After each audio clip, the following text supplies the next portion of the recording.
Welcome back to BrainOmega. This is NLP tutorial number 3, and today we're going hands-on with one of the most important steps in natural language processing, vectorization. Our goal is simple but powerful.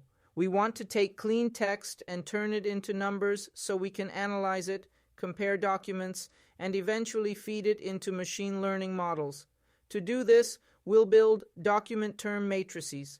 These are tables where each row represents a document, each column represents a word, and the values capture how strongly that word appears in the document. We'll explore two of the most common techniques. CountVectorizer, which gives us a basic bag of words representation by counting word frequencies. TfidfVectorizer, which goes a step further by weighting words according to their importance across the whole dataset. For context, we'll use a small travel-themed dataset with short reviews and booking-style messages, things like hostel recommendations, budget notes, and location mentions. By the end, you'll see exactly how raw text becomes structured data, ready for any downstream NLP task. We'll start by importing the essentials for this notebook. From pandas and NumPy, we get clean table handling and basic array utilities. From scikit-learn's feature extraction.txt, we bring in CountVectorizer and TfidfVectorizer, the two workhorses we'll use to convert text into numbers. We also import Cosine Similarity, which lets us measure how similar two documents are once they're vectorized. Next, we define a tiny travel-themed dataset of short messages, things you might see in a hostel or travel agency context, mentions of neighborhoods like Shibuya or Asakusa, budgets in JPY or USD, trip dates, and room types like dorm, private, or capsule. These snippets are already lightly cleaned for the demo. Lowercase, minimal punctuation, and numbers kept where they matter like prices and dates. Finally, we load everything into a data frame with a doc ID column and a text column. This makes it easy to index documents, join results later, and feed the text series directly into our vectorizers. With imports ready and a small realistic data set in place, we're set to build document term matrices and compare documents by their content. Before we can use machine learning on text, we have to turn words into numbers. That's what vectorization does. We'll look at two classic approaches you'll see everywhere. Counts, bag of words, just how many times each term appears in a document. TF-IDF, not just frequency, but also how informative a term is, boosting rare, useful words and downweighting very common ones. To start, we build a bag of words with scikit-learn's CountVectorizer. Calling fit transform on our text column does two things at once. Learns the vocabulary from all documents, the set of unique terms it sees, and creates a sparse matrix where rows are documents and columns are terms filled with term counts. For readability, we convert that matrix into a pandas data frame. We use getFeatureNamesOut as column names the learned vocabulary and use docID as the index. Calling .head shows the first few rows so you can inspect which words appear in which documents and how often. Tip: later, you can customize CountVectorizer with options like stop words, minimum document frequency, or n-gram range equals 1 to 2 to ignore very rare terms, or include bigrams like Golden Week. Now let's zoom in on a single document to see what the bag of words actually captured. We pick a row ID, here it's 1, but you can change that number to explore other messages. We grab that row from counts_df, sort the term counts in descending order, and display only the terms with counts greater than 0. What you'll see is a compact list of the words that appear in this document and how many times each one shows up. This is a great sanity check. Do the top terms match the message's meaning?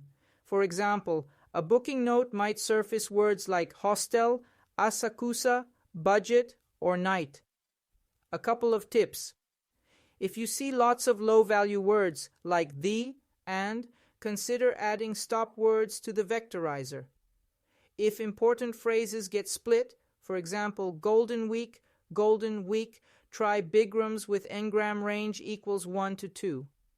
Remember that each row is sparse. Most terms are 0 for most documents, so focusing on the non-zero terms is the quickest way to understand what stands out in a given message. Counts tell us what appears, but not what's important. That's where TF-IDF comes in. It boosts words that are frequent within a document, term frequency, but rare across the whole corpus, inverse document frequency. Common words that show up everywhere get down-weighted. Distinctive words that signal meaning get up-weighted. We use scikit-learn's TfidfVectorizer just like CountVectorizer. Fit transform learns the vocabulary and builds a document term matrix, but now the values are weights instead of raw counts.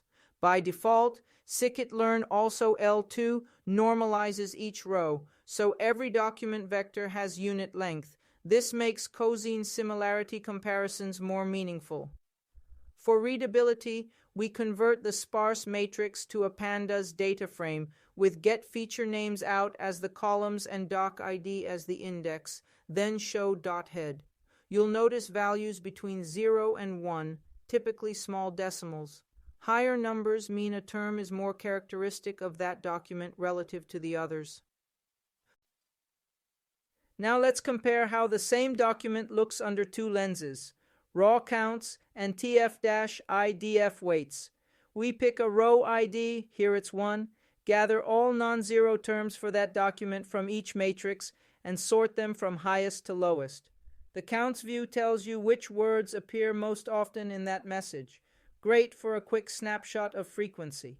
The TF-IDF view, on the other hand, highlights which words are most distinctive for this document compared to the rest of the corpus. What should you expect to see? Words that are specific to this message, like a location, asakusa, a room type, hostel or private, or a budget hint, JPY, night, often rise to the top in TF-IDF, even if they only occur once, because they don't appear in many other documents. Meanwhile, words that are common across the dataset, like room, budget, or under, can dominate counts but get down-weighted in TF-IDF. This side-by-side is a great sanity check. Counts explain presence, TF-IDF explains importance. If you're building features for a model, TF-IDF often gives better signal by focusing on what makes each document unique. TF-IDF gets even more powerful when you add a few practical options. Here we use 3 that you'll reach for all the time. Stop words equals English. Drops very common words like the and that rarely help models. MinDF equals 2. Ignores ultra-rare terms that appear in fewer than 2 documents. This reduces noise and keeps the vocabulary compact. N-gram range equals open parenthesis, 1, 2, close parenthesis includes both unigrams, single words, and bigrams 2-word phrases, so you can capture short expressions like golden week, private room, or near station that carry more meaning than the words alone. We fit this configured vectorizer on our text and convert the result to a data frame so you can inspect it easily. You'll notice the vocabulary now contains cleaner, more informative features, fewer throwaway words, and more useful phrases. This kind of tuning often boosts downstream performance and makes similarity searches more meaningful, especially in domain-specific corpora like our travel hostel messages. Once our documents are turned into TF-IDF vectors, we can measure how similar any two messages are by comparing their vectors. A popular choice is cosine similarity. It looks at the angle between two vectors rather than their length, which works well for text where overall length varies. Values range from 1.0, identical direction, down to 0, no similarity, and can go negative if vectors point in opposite directions. We compute a full similarity matrix with cosine similarity x TF-IDF. The result is a square table where rows and columns are documents, and each cell ij is the similarity between doc I and doc j. The diagonal is always 1.0 because each document is perfectly similar to itself. To make this more useful, we wrap the matrix in a pandas data frame indexed by docid, then create a small helper top match. For each document similarity row, we drop the self-entry, sort the remaining scores from highest to lowest, and return the top k matches, by default, the single best match. Applying this function across all rows gives you a quick nearest neighbor lookup. For every message, which other message is most similar in meaning and vocabulary. This is the foundation for practical features like deduplication, find near duplicates, recommendations, show messages similar to a query, and semantic search, retrieve the closest notes to a user's input. If your results feel too sensitive to common phrases, revisit your vectorizer settings, use stop words, raise min df, or include bigrams to capture key phrases like golden week or near station. There's one big limitation with bag of words methods like counts and tf-idf. They ignore word order. To see this, we build a tiny toy corpus with 3 sentences. I am happy, I am not happy, and I am very happy. We run both CountVectorizer and TfidfVectorizer and turn the results into data frames so we can read them easily. Look closely at the outputs. Both representations treat the document as just a bag of tokens. The phrases happy and not happy end up looking very similar because they contain the same individual words, even though their meanings are opposite. Likewise, very happy gets split into very and happy, losing the fact that those 2 words came together. This is the trade-off with simple vectorizers. They're fast, interpretable, and effective for many tasks, but they can't capture negation, multi-word expressions, or word order. If that matters for your problem, you have a few options. Include n-grams. For example, n-gram range equals 1, 2, so bigrams like not happy show up as their own features. Move to contextual embeddings, for example, BERT, that model word order and meaning in context. Use rules or simple preprocessing to catch common negations or phrases. This tiny example is a great sanity check. When results look off, ask whether your features are seeing the structure that carries the meaning. One simple way to add a bit of word order back into bag of words is to include bigrams, pairs of consecutive words.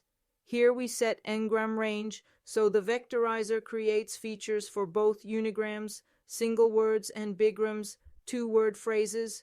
When we fit this on the toy corpus, we can now see a dedicated feature for not happy.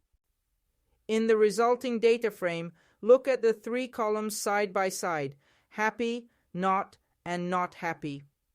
The sentence I am not happy has a count for not happy, clearly signaling the negation. The positive sentences I am happy and I am very happy don't trigger that bigram, so they remain distinct. This doesn't solve all ordering issues, but it partially fixes important cases like negation and short phrases as a rule of thumb. Use bigrams or even trigrams when key meaning lives in short phrases, not happy, near station, golden week. Keep an eye on vocabulary size. N-grams grow features quickly. If needed, restrict with minDF, max features, or domain-specific stop words to keep things manageable. Sometimes you'll want to take your document term matrices outside of Python, for example, to use them in another machine learning tool, plug them into a BI dashboard, or simply inspect them in Excel.